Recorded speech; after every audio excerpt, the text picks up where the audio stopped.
आपका रुख कर लेता हूं इस वक्त।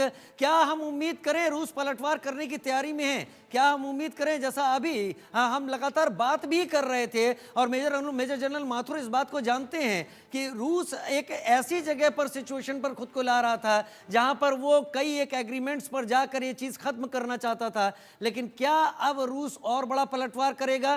क्या रूस, जैसे कुर्स्क पर रूस ने हमला किया है, क्या वैसा ही हमला हम और देखेंगे कीव पर?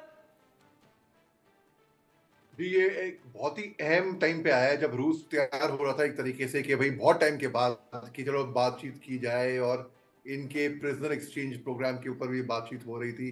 और अभी और एक बिल्कुल इसमें तो कोई शक की बात नहीं है कि रूस पलटवार तो करेगा ही करेगा, रूस चुप नहीं बैठेगा चाहे कुछ भी हो। ऐसा ऐसे वक्त पे हुआ ही अटैक, और ये बिल्कुल बिल्कुल 100% ये बिल्कुल डेजावू हो रहा है कि ये देखिए कि 9/11 की जो घटना हुई थी 2001 में, बिल्कुल वैसे ही हुआ है।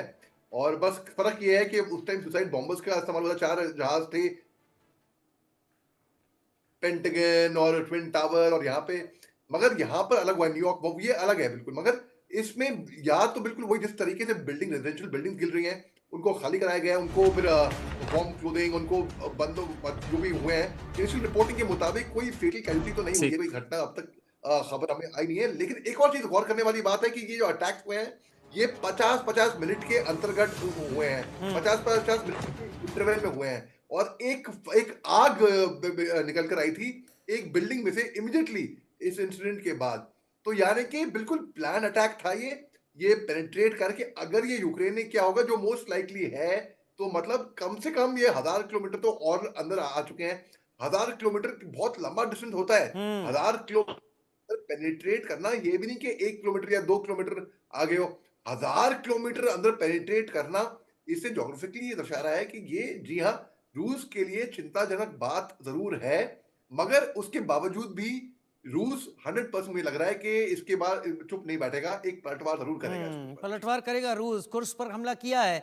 और मेजर जनरल माथुर से हम यही डिस्कस कर रहे थे। लेकिन संजीव श्रीवास्तव जी, ये इस हमले के बाद अब आप सिनारियो क्या देखते हैं? क्या इस हमले के बाद रूस को रोकना मुश्किल होगा?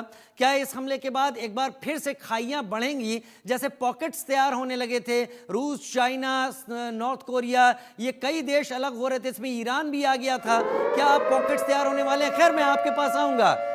कजान और आसपास इलाके में एयर स्पेस बंद, हवाई हमलों को लेकर रूस में अलर्ट। कजान और आसपास इलाके में एयर स्पेस बंद, हम लगातार बता रहे हैं आपको। कजान में यह हमला हुआ है और वहां पर एयर स्पेस बंद कर दिया गया है। हवाई हमलों को लेकर रूस में अलर्ट। कजान के और आसपास इलाकों में एयर स्पेस, एयरपोर्ट, ये सभी गतिविधियां बंद कर दी गई हैं, फिलहाल के लिए बंद कर दी गई हैं, जिससे अगर कोई दूसरा अटैक हो रहा हो तो उसे सही समय पर पकड़ा जा सके।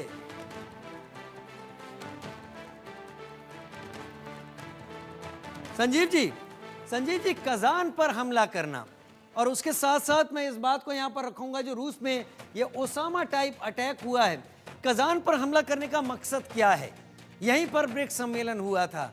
एक हमला रूस और यूक्रेन के बीच लड़ाई को ये सामने रखते हुए कि अगर यूक्रेन ही पलटवार कर रहा है तो पलटवार दिखाया जाए, लेकिन कजान को चुनने के पीछे का क्या मकसद, क्या मतलब? देखिए, कजान एक बहुत ही प्रोमिनेंट शहर है और वहाँ पर बड़े इंटरनेशनल इवेंट्स अभी रशिया ने कराए हैं, चाहे वो फीफा वर्ल्ड कप हो या और जाहिर है कि ब्रिक्स की जो एक बड़ी समिट हाल के समय में हुई थी।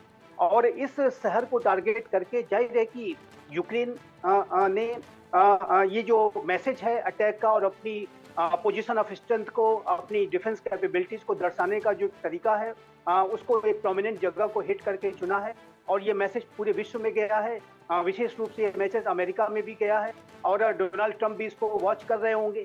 तो जाहिर है कि ये जो पूरी स्थितियां हैं वो यूक्रेन ने इस वजह से क्रिएट की हैं ताकि Ukraine United states of America के जो आने वाले ट्रंप प्रशासन को भी एक मैसेज दे सके और विशेष रूप से रशिया को ये बता सके कि जब भी वो बातचीत वो करेगा तो वो एक ताकत से बात करेगा और उसके पास वो कैपेबिलिटीज हैं, वो रिसोर्सेस हैं कि वो रशिया के किसी भी भाग को हिट कर सकता है। तो रशिया ये की किसी, जो जी जी, बोलिए बोलिए जी बोलिए सर। ये जो यूक्रेन के द्वारा ये जो एक्शन लिया गया है, वो अपनी ताकत को दर्शाने का, अपनी पोजीशन ऑफ स्ट्रेंथ को दर्शाने अभी का तक मेरे के ख्याल तरीके से से जेलेंस्की किया ने, गया है। अभी वैसे वक्त भी कम हुआ है, जेलेंस्की की तरफ या यूक्रेन की तरफ से कोई बयान नहीं आया, लेकिन हमें